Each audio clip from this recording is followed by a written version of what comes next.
Hello, jrpg here. Welcome back to my walkthrough of Final Fantasy VI. In the last episode, we managed to find Terra in the town of Zozo and learn the terrible truth behind the Empire's magic infusion experiments. They're draining Espers of their power, but in a sickening twist, it is only in death that an Esper's power can truly be transferred, and it's only a matter of time before the Empire learns this. We're looking for a way to get to the Empire's capital of Vector, because the Esper Ramu told us that the Espers he abandoned there may be able to help Terra. Vector can only be reached by air or sea, and we're hoping to find some help in the town of Jidoor, so let's get going. Now the first thing I want to do in town is stay at the inn because we are a little beat up right now. So let's get that done, but first, this guy says the gambler likes flashy shows. He's always at the opera. I think he likes the beautiful divas, and who wouldn't? But let's go ahead and get some shut-eye. There are going to be 3 total people that have new dialogue in town, and we're going to be sure to talk to all of them. And they're going to tell us a little bit about what we're doing, which primarily is just going to the opera house, but let's find that out.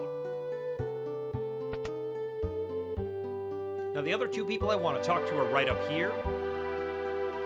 This guy says the only way to reach the Empire is by air. Of course you realize you'd need an airship. I guess he says it's only air, but I think it's air or sea. And this woman says ain't no easy way to make the Imperial lands. Okay, let's head up to the rich guy's house. And here we see someone in a tizzy. Let's talk to him. The impresario says, Maria? And Celes says, are you talking to me? The impresario says, sorry, my mistake. Wow, you could pass for Maria in a heartbeat. Oh boy, now I really am in trouble.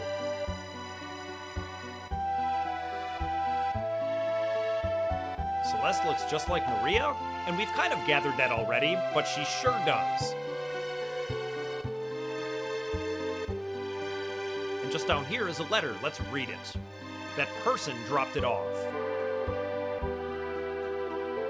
The master says he's the director of the operas here. Everyone just calls him impresario. He's been in a tizzy ever since that letter arrived. My dear Maria, I want you for my wife. I'm coming for you. Signed, the Wandering Gambler. Locke says, who's this wandering what's-his-name? The master says, you born on a farm, son?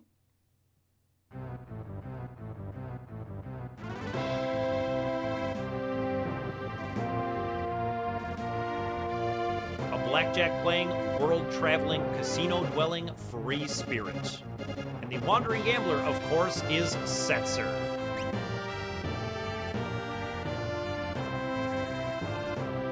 That's Setzer, owner of the world's only airship. Celes says if we could get that airship, we'd make the Empire in no time. Locke says, let's set up a meeting with Setzer. And that's exactly what we're gonna do. Now we know that Setzer wants to kidnap Maria, so we're gonna head to the opera house because that's where the opera actress would be. And we could hire a chocobo, but we're gonna walk there because I felt like I didn't get enough of a chance to talk about how much I love the Zozo scenario. It's such a simple idea, but it's so amazing to make the town an actual dungeon. I'm not really aware of any other game where that's been done, but it's just so fantastic. I really, really love it so much. I think it's one of the most memorable scenarios in any Final Fantasy. And it absolutely, positively gets my vote for my favorite town in any Final Fantasy. The other reason we're walking, though, is because we do want to get our hands on a few more magic points. There's a particular spell that I want to learn that we're going to put to great use very, very shortly. Hopefully I get in 2 fights, and yep, we absolutely do. We've already seen all these enemies, but I'm going to leave it in just because I feel like flapping my lips a little bit. I found it kind of surprising that it seems like there's almost no time for me to get a word in edgewise with this game. I kind of thought there'd be a lot of downtime and I'd be able to yap about a lot of things that I love about it, but it's been so propulsive that I really haven't had the chance to just sit back and marvel at what a masterpiece this game is. It doesn't mean that I have 0 criticisms, but it's been such an absolute joy to relive the experience of playing this game that I'm finding myself simultaneously wanting to discuss it and at a bit of a loss for words. Ooh, and Celes gained a level up there, and that's going to be +1 magic power for her. That is the power of Espers. Now, we didn't quite learn the spell I wanted, but that's okay. We're going to definitely learn it in time. In fact, one more fight is going to help tremendously. We were gonna learn it either way, but we might learn it right now, which would be sweet. And Fire Dance with double earrings is just unbelievable.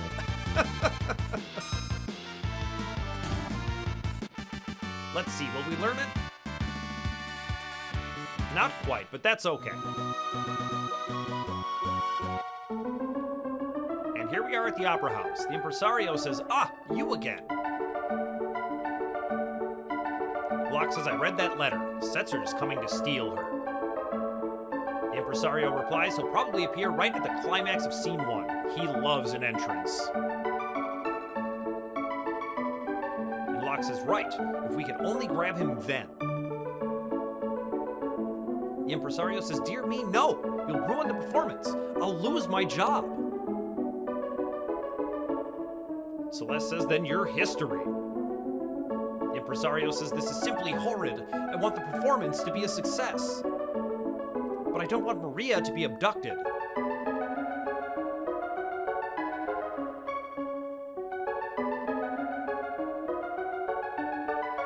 Locke says, "We'll let him grab her."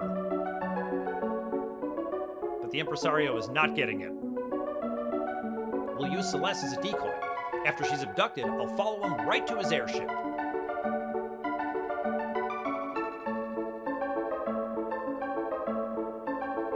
The impresario says, "Are you mad? If something should happen to Maria," still not getting it.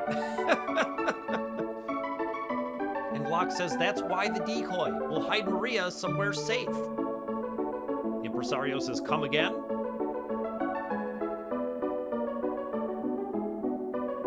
And Locke says, "You said she looks like Maria, right?" And Celes says, "Now just a minute." Locke says, "Celes will be our Maria. She'll lead us to the airship." The impresario says, "Brilliant, finally getting it." But Celes is, of course, panicking a bit. "Wait, I'm a general, not some opera floozy."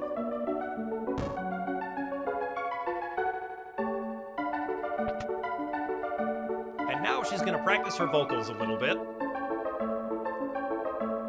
"Mi, mi, do, re, mi, fa," and begins coughing. "Ma, re, ah."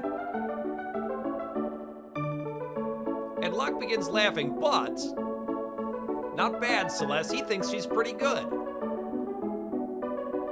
"But look, it's our friend Ultros." Mwahaha! "I'll pretend to be Setzer and foil their little plan." The thing is, though, he never does end up pretending to be Setzer. But anyway, Locke says, "Let's get ready. Celes, it's showtime."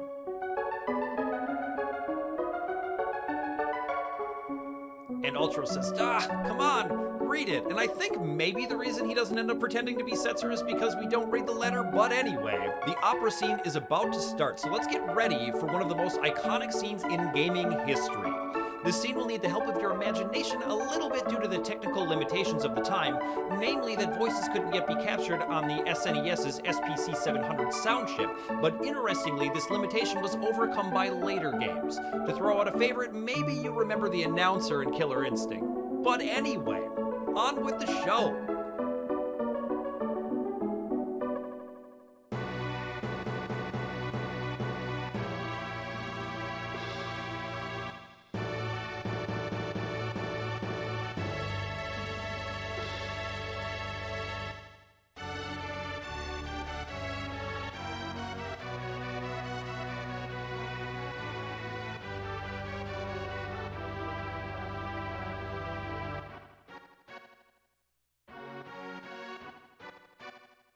All right, let's take our seats. Let the show begin.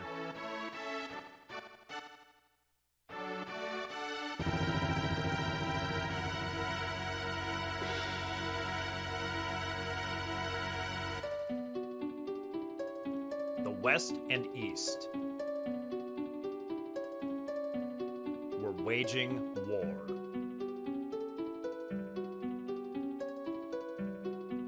Draco, the West's great hero, thinks of his love, Maria.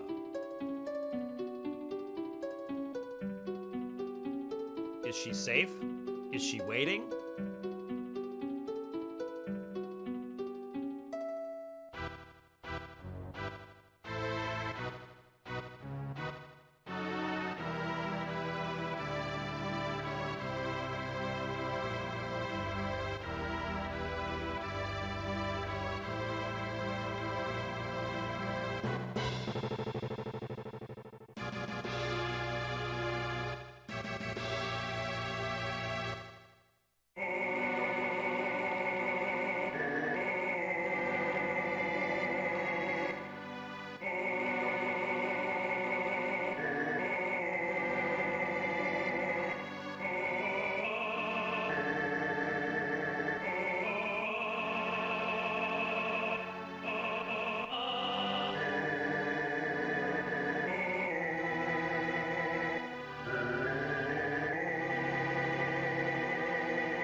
Now Locke wants to go check on Celes.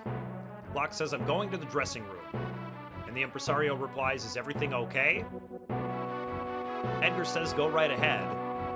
And Sabin says, oh, why is everyone singing? Sabin is not an opera-going person. Now we're going to go ahead and throw on the sprint shoes because I don't want to walk slow. We'll go ahead and sideline the running shoes for now. And we're not going to head straight to the dressing room. I want to talk to this guy really quick, because he's going to say performance underway and not allow us to leave, which is very strange to me. I can see not letting anyone in, but not letting anyone leave seems weird. Anyway, let's see how Celes is doing. And Locke blushes. Ay, ay, ay, is that you? Celes says, Locke, why did you help me escape back there? And Locke replies, I once abandoned someone when she needed me. Celes says, somewhere inside you were saving her, weren't you? But Locke somewhat evasively says that ribbon suits you. Celes says, on with the show. This is a big scene in which Maria senses that something's happened to Draco. And Locke says, you'd better check the score one last time. And we do need to check the score because we need to know the words. So let's go ahead and read it. Scene 1. Oh my hero, so far away now. Will I ever see your smile? Love goes away like night into day. It's just a fading dream. I'm the darkness, you're the stars. Our love is brighter than the sun. For eternity, for me there can be only you, my chosen one. Must I forget you? Our solemn promise? Will autumn take the place of spring? What shall I do? I'm lost without you. Speak to me once more. Here you pick up the flowers, climb the stairs to the balcony high atop the castle, raise the flowers to the stars. Hurry, you have just moments before scene 2 starts, the impresario, as though he knew we would be reading this right now. And it doesn't tell us what's in scene 2. Now, we've got to get the words right while we're up on stage, but what we're gonna do here is mess everything up because there are a few things here that I want to show you. So what I'm gonna do is cut to each of the decisions, make the wrong one, see what happens, and then we're actually going to end up getting an amazing game over screen that I feel like you probably have never seen because most people end up getting this right within 1 or 2 tries, but we're gonna get them all wrong, so let's go ahead and do it, and then we'll play the actual scene the way it's meant to be played out. So let's go. And the next line is, it is not Alas Draco, so let's pick that one. Alas Draco, you're out of here. Something's wrong, eh? Oops, sorry. That's right, we ruined the whole opera. And we end up back outside. Now, I'm just gonna show this once. The impresario says, sorry, but yesterday's performance was awful. I'll give you just 3 more chances. The impresario says, we're all in this together.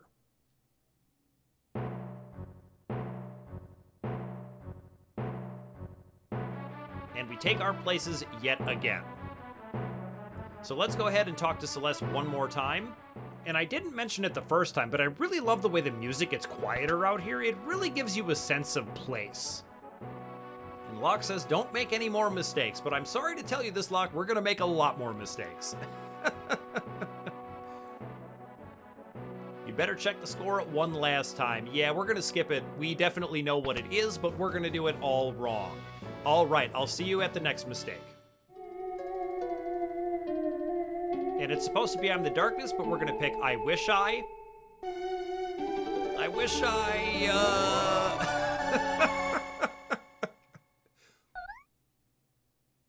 And once again, something is definitely wrong.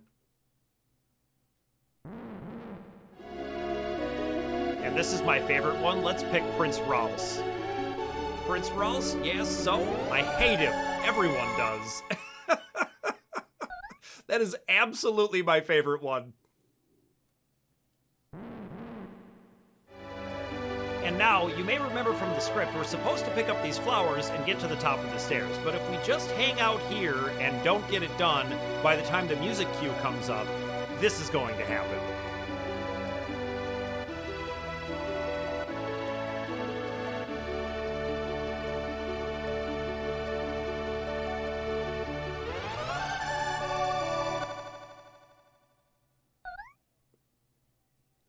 Not in time. We messed up.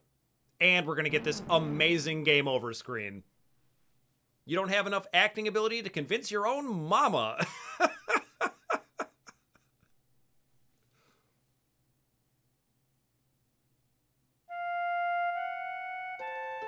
And that's right, this is a real, actual game over. You will lose your progress if you didn't save. All right, so with all that silliness out of the way, now it's time to actually go through the opera scene, and I just can't wait. Let's go do it correctly.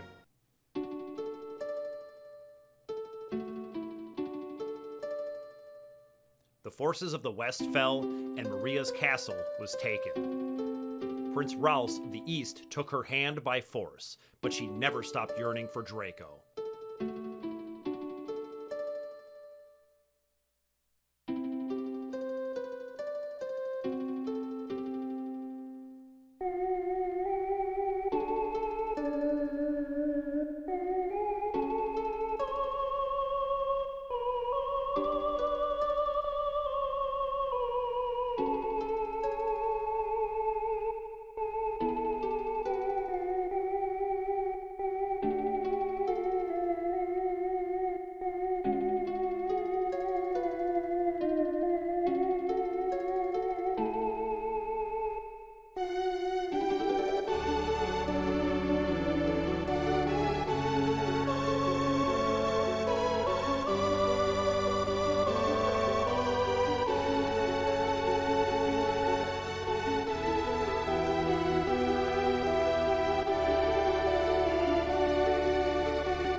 Draco says, "Come, Maria, follow my lead." And we're supposed to dance with him.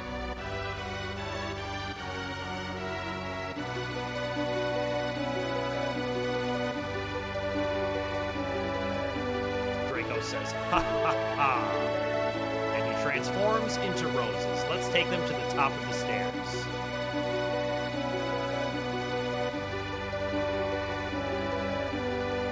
And I'd like you to remember this scene and the way that it's laid out.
Chancellor says Prince Raus is looking for a dance partner.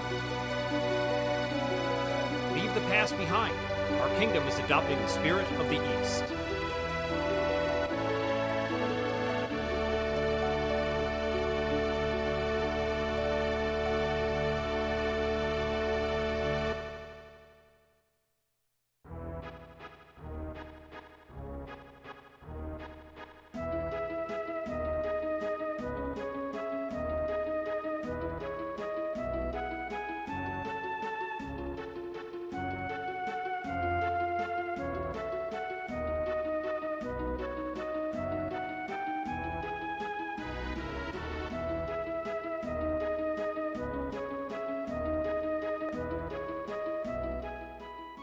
And Locke is, of course, watching from the side. Well done, Celes. And really, it is well done. Like, she had to learn all of that in a very short amount of time, but there's a letter here, and it says, I owe you one, so I'm gonna jam up your opera. From Ultros. And Locke says, uh-oh, better tell the impresario. And that's exactly what we're gonna do. But this is what I meant when I said he doesn't ever pretend to be Setzer. He's just like, you know what, actually, it's just me, Ultros, and I'm gonna mess you up. And the impresario says, what?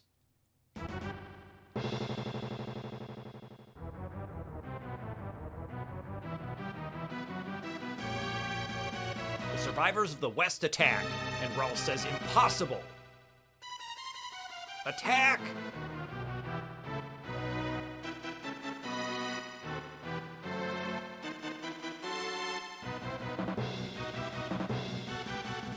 Wait!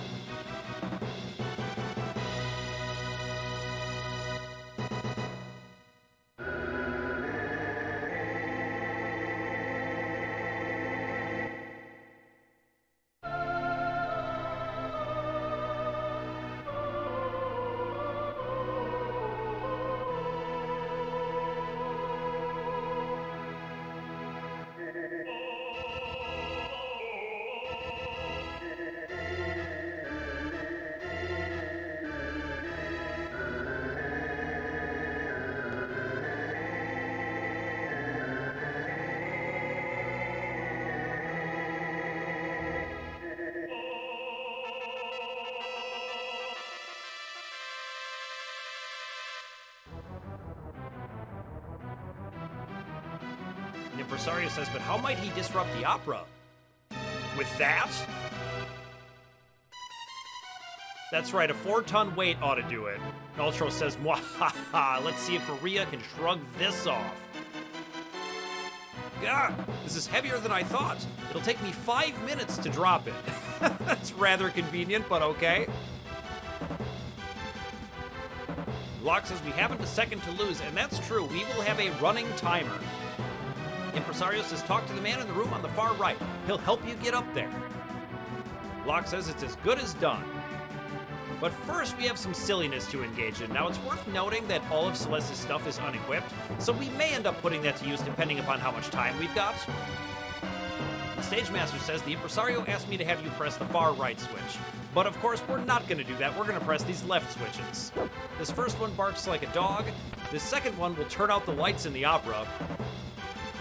And people's eyes will pop up. But the third one is by far the best one. That's gonna drop us directly on stage. And oh dear, what's a very quiet and subtle way to get out of here? That's right, by leaping over everyone's heads. We get kicked out the door. Surprise! All right, let's stop messing around and get back up there.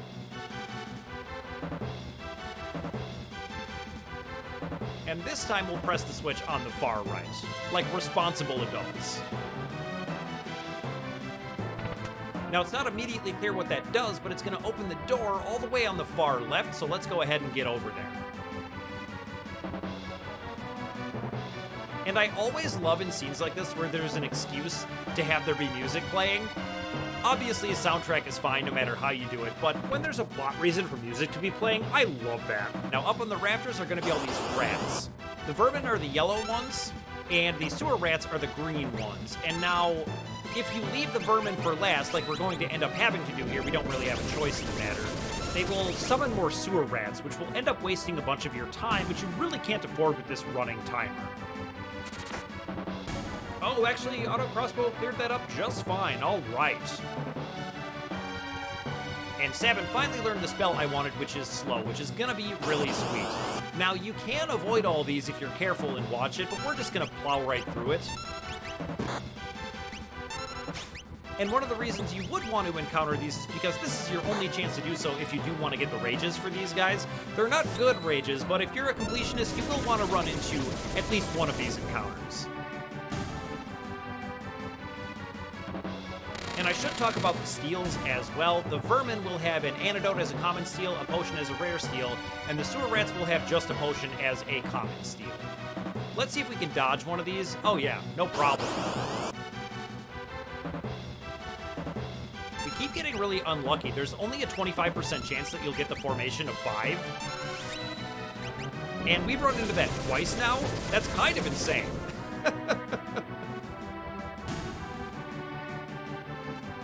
Oh wow, they summon those immediately.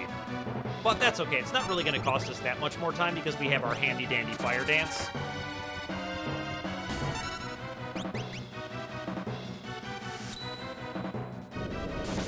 All right, we don't have too much time to waste, but we do have a little bit of extra time to fiddle with relics, and I think that's what we're gonna do.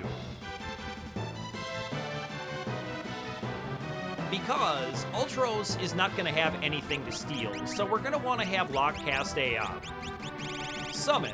So I'm going to want him to wear some earrings, and then we'll go ahead and throw on the barrier ring just to bump his magic power up to 30. It's nothing to write home about, but it is a reasonable enough thing to do, and we have the time, so let's go ahead and do it. Ultros says, rats. Literally, right?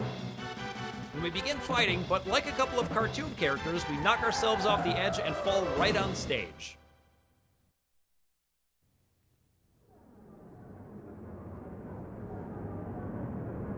The crowd murmurs. And the impresario comes running out. Disaster! If the two heroes are flattened, the opera's over. Then who'll win the girl?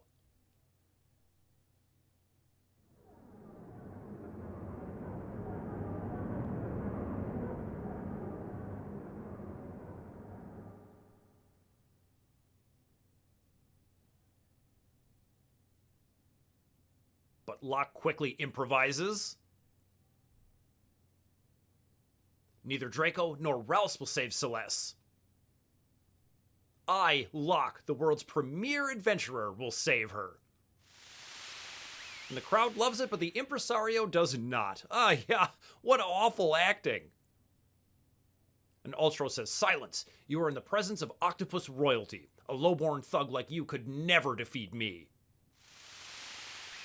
The impresario says, might as well make the most of this. Music!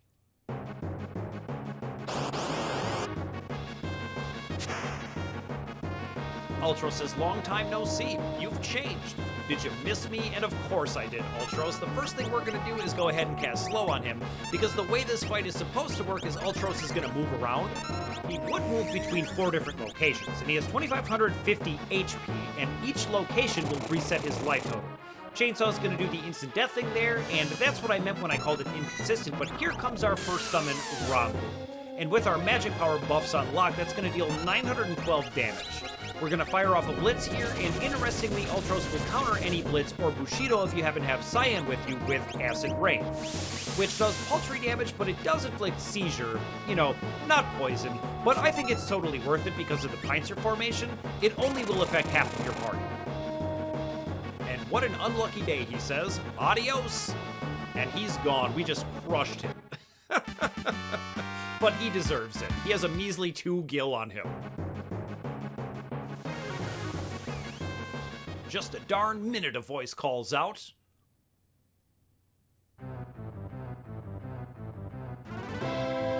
What a performance!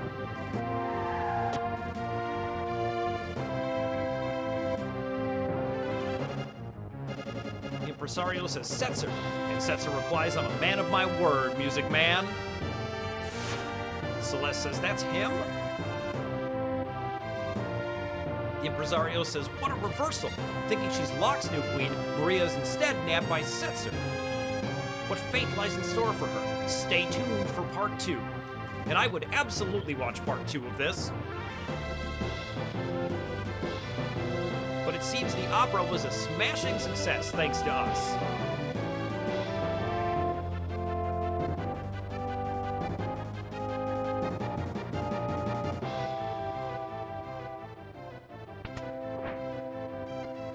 And Setzer says, I'll deal with you in a minute.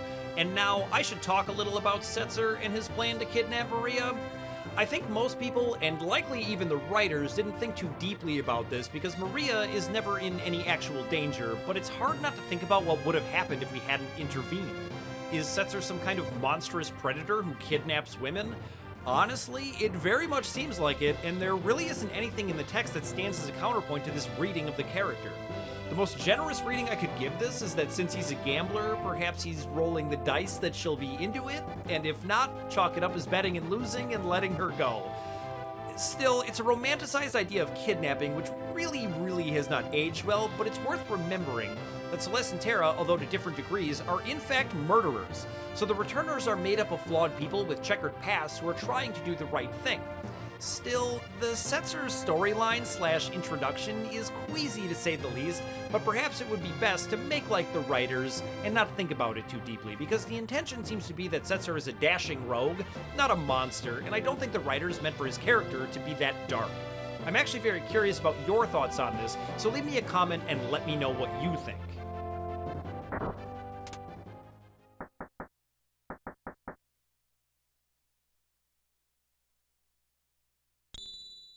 And Celes gives us a wink, and she's gonna let all of our friends on board.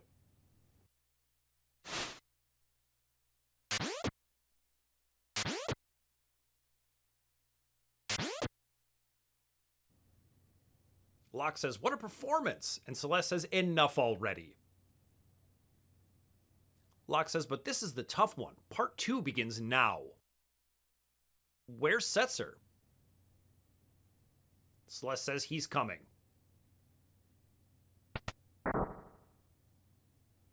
Setzer says, who are you? You're not Maria.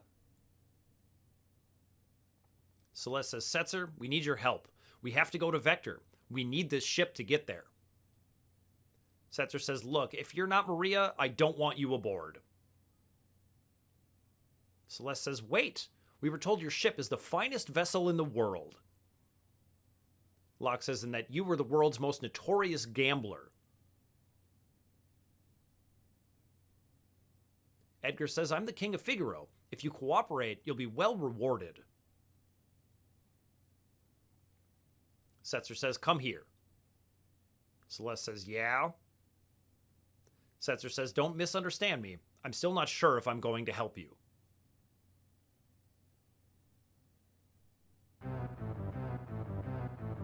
But we know he's totally going to help us. Let's talk to him.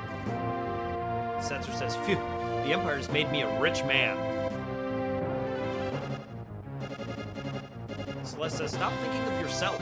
Many towns and villages have been smashed by the Empire. Locke says, the Empire's also totally rotten. It's using magic to enslave the world. Edgar says, the Empire and my realm were allies, until recently. Sabin says the Empire will end up owning you.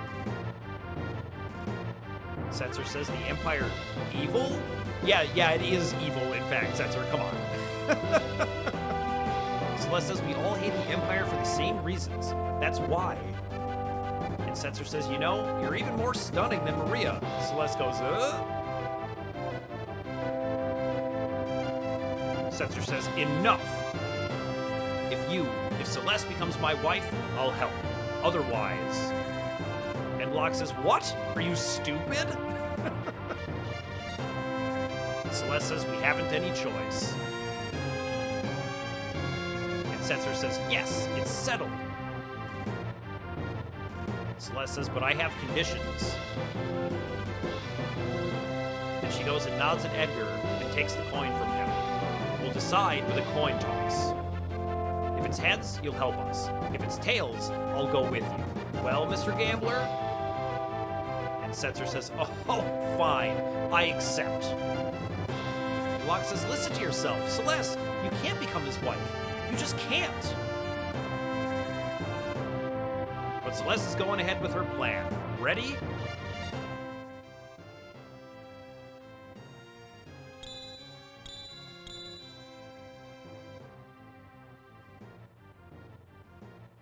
Celes says, I win. Now honor your part of the bargain. That's right, the coin flipped heads. And Setzer says, how unusual. A coin with identical sides. And Sabin says, that coin? Big brother, don't tell me that's right. Sabin's decision to leave Figaro was decided by a trick coin. Celes says, I think you've been hustled, Mr. Gambler. Setzer says, ha! How low can you get? I love it!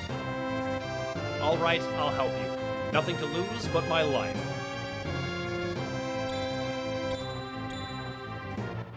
My life is a chip in your pile. Ante up!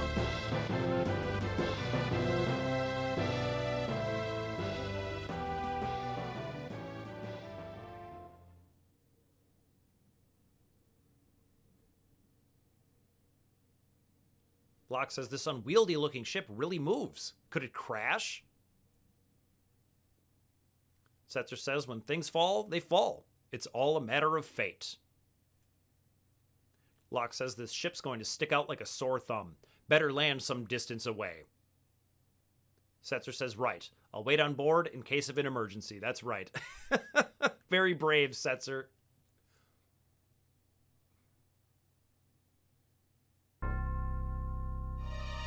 And I absolutely love this scene. Look at these Mode 7 graphics. Look at the searchlights and the music. Oh!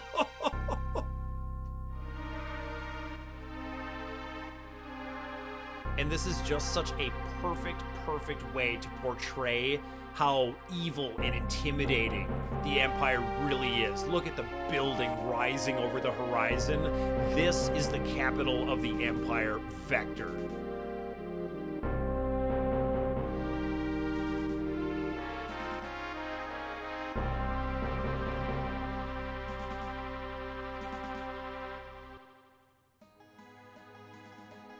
And here we are right outside the town of Albrook, some distance away from Vector, and we will pick this up next time because I'm all out of time for today. So thank you so much for watching, and I will see you next Final Fantasy Friday.